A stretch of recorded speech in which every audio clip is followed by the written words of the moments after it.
This is the story of a dangerous forest where the trees and plants were so ferocious and monstrous that if they caught hold of a human, they would devour them alive. So what is the calamity surrounding this forest? Let's find out in today's story.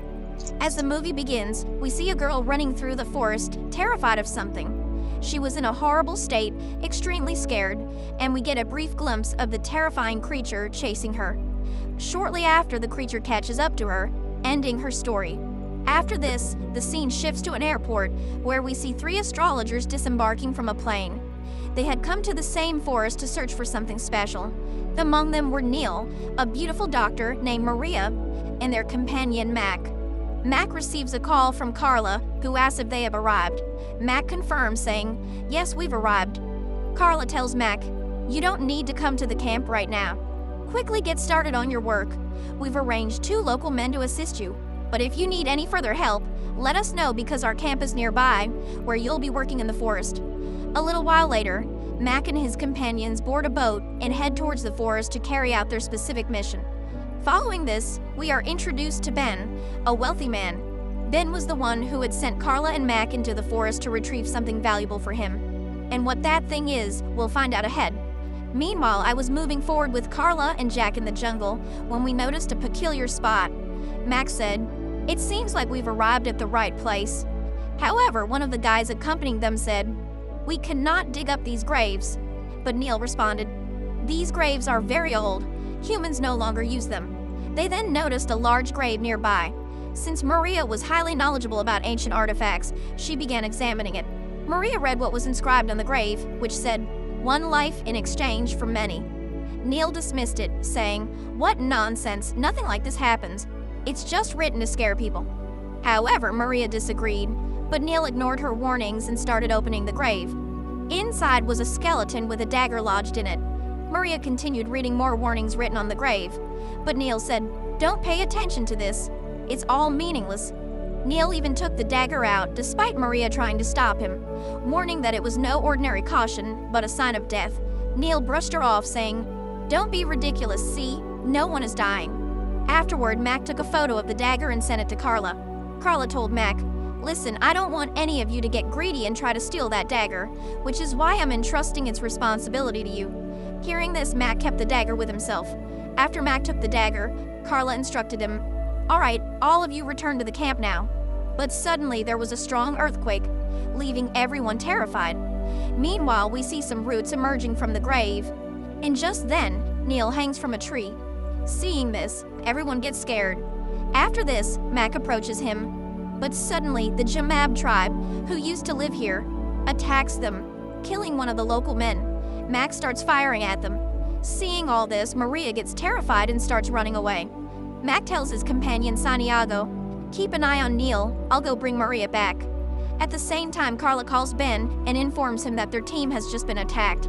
Ben asks if they found anything. Carla then sends him a photo of the knife. Hearing this, Ben says, "I'll get there as soon as possible." Meanwhile, Maria runs deeper into the forest, and Mac is searching for her. Santiago also reaches the spot by now. Mac tells Santiago, "You were supposed to help Neil, so go and help him now." But Santiago says, "Give me my money, I want to leave this place." Mac tells him, "I'll give it to you when we leave from here." Frustrated, Santiago snatches Mac's phone and tries to call the police. Mac stops him, but Santiago doesn't listen, prompting Mac to attack him. During the scuffle, Mac's phone also breaks. Mac tells Santiago, "No one is leaving this place until we find Maria." Santiago agrees but insists, "I'm not going back alone." Meanwhile, Neil is screaming for help, but then suddenly he fell down, and someone stopped near him. Meanwhile, on the other side, Carla tells her teammate to find out where Mac and his team are. She then approaches another teammate and says, "Arrange for more people who are good at fighting." In the forest, as Mac and Santiago were moving ahead, they suddenly heard some terrifying sounds. Mac asks Sunny to follow him, and Sunny starts walking behind him. However, Santiago was now quite scared. When he stepped back and stood near a tree, there was some movement around it. Santiago had no idea that he was standing near a man-eating tree. Just as the tree tried to grab him, Santiago managed to escape. Mac came to him and asked what had happened. Santiago told him that the tree had tried to grab him.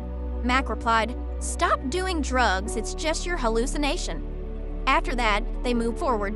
Meanwhile, Maria was being chased by members of the tribe.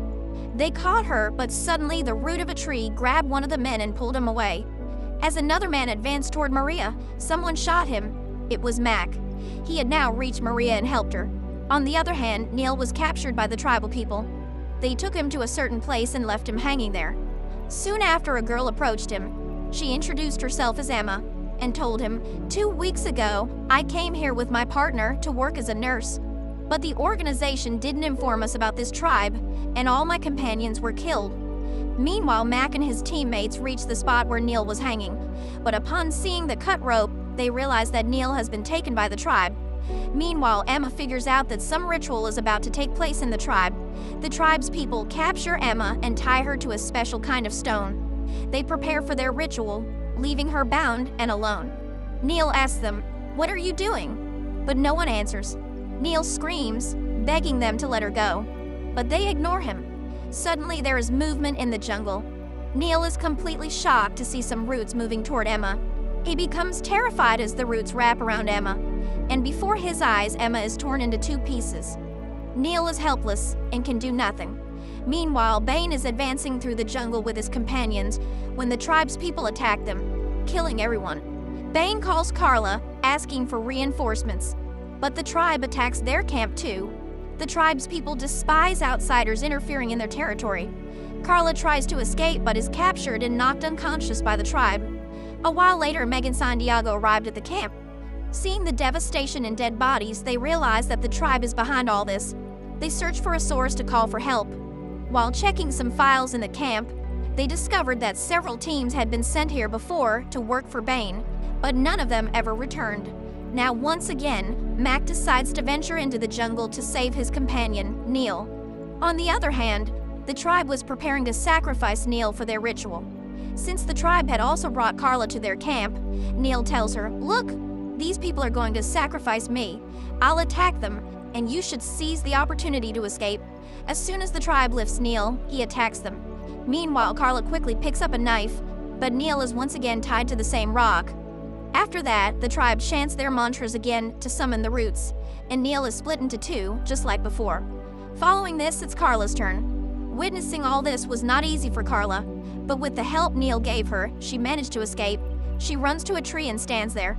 And just then, Ben approaches her. Carla, furious, yells at him, "Why didn't you tell us the whole truth about this tribe and these trees?" She begins to run away, but Ben stops her, saying, "Listen to me. I had no idea about this tribe or the trees."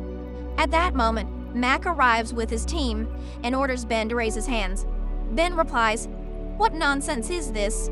We're all teammates." To this, Maria angrily retorts, "You sent several other teams here before us, but you never told us about their deaths." Ben tries to justify himself, saying, "Forget all this. Just give me my knife." But Mac cuts him off, saying, "Shut up, raise your hands and step back." Ben responds, "All right, if you don't want to kill me, then go ahead and shoot." But just then, there's movement in the tree behind them, and everyone turns to watch it. The tree transforms into a demon. Seeing this, Mac starts shooting at the tree, but the tree uses its roots to stop him. Out of fear, Ben pushes Carla toward the tree. Witnessing this, Mac tries to save Carla by firing at the tree, but the tree swallows Carla alive. Just then, one of the roots pierces through Santiago. Mac quickly helps him and pulls him free. Night falls, and Mac tends to Santiago's wounds by cleaning them and wrapping them with a cloth. Shortly after, a large group of tribal people arrives and surrounds them. When Mac asks them why they are doing this, their only response is that they want to awaken their guardian. Mac asks, "Do you consider this demonic tree your guardian?" They reply, "No, it is the corpse you disturbed." Mac apologizes, saying they didn't know, and it was all their fault. Miriam, who understands the tribe's language, translates for Mac. She explains that in ancient times, outsiders would invade the tribe's land. To protect themselves, the tribe's elders used magic to bring the tree to life. The tree wiped out all the outsiders who intended to harm them. However, over time, the demonic tree started preying on the tribe members themselves. To counter this, the elders created a guardian to protect them from the tree. The tribe member strikes a knife on the ground, and Miriam explains that to save the tribe, this knife must be returned to the grave. At this point, the tribe members notice that the roots of a tree have started growing inside Santiago. Seeing this, Santiago becomes terrified. One of the tribe members says something to Maria, and she tells Mac that if the knife is struck on the Guardian's grave covering soon, Santiago can be saved. Hearing this, Mac says, "I'll do it. Give me the knife." Afterward, they all head to the grave, and Mac strikes the knife on the corpse lying on the grave. However, Santiago screams in pain, and the ground begins to shake again. Mac quickly pulls the knife back, but by then, Santiago loses his life, and the demonic tree appears there as well. Terrified, Mac and Maria run away and hide at a spot. Mac, still confused, says to Maria, "I struck the knife on the corpse, but it didn't work." Maria takes the knife from Mac and says, "There must be something written on it. Ancient artifacts often hide their secrets this way." After reading the symbols on the knife, Maria explains, "The tribe members didn't want to save Santiago, but to bring him near the grave and sacrifice him. By sacrificing him, they wanted to imprison the tree." Hearing this, Mac becomes furious. Taking the knife from Maria, he storms off angrily, feeling betrayed by the tribe. He attacks the tribe members, believing this could save Santiago. Meanwhile, one of the tribe members captures Maria. Mac, in his rage, knocks one of the tribe members unconscious and places him near the grave. At the same time, another man arrives, bringing Maria with him and asks him to stop. He tells Mac to leave him, but at that moment, a bullet hits the tribal man, fired by Ben. Now, Mac tells Ben to stop, but Ben shoots him in the shoulder. Maria also tries to stop him, but then Mac attacks Ben. A fight starts between the two, and during this chaos, the demonic tree also appears. So Mac quickly throws Ben onto the grave and sacrifices him, after which the demonic tree transforms into a normal tree. Now the ritual is complete. Only Mac and Maria survive, and the curse gets sealed back in the grave. With this, the horror story ends here. Subscribe to this channel for more stories like this.